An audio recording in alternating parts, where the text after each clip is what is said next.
ಇದೆಲ್ಲವೂ ಕೂಡ ಚರ್ಚೆ ಹಂತದಲ್ಲಿದೆ, ದೆಹಲಿಯಲ್ಲಿದೆ.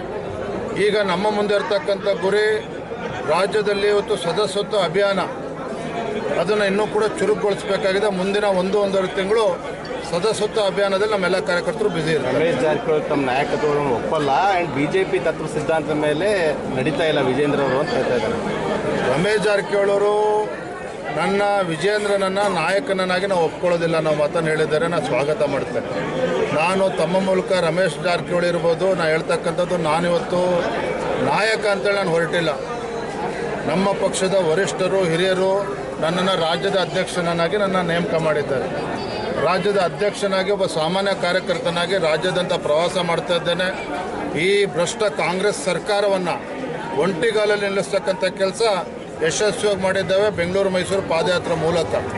ಇನ್ನು ಎರಡನೇ ವಿಚಾರ, ಒಂದು ಸಂತೋಷ ಏನಂತ ಹೇಳಿದ್ರೆ ರಮೇಶ್ ಜಾರಕಿಹೊಳಿ ಅಂತವ್ರ ಬಾಯಲ್ಲೂ ಕೂಡ ಪಕ್ಷದ ಸಿದ್ಧಾಂತ ಬರ್ತಾ ಇರ್ತಕ್ಕಂಥದ್ದು, ಈ ವಿಚಾರಗಳು ಬರ್ತಾ ಇರ್ತಕ್ಕಂಥದ್ದು ಒಳ್ಳೆ ಬೆಳವಣಿಗೆ ಇದೆ.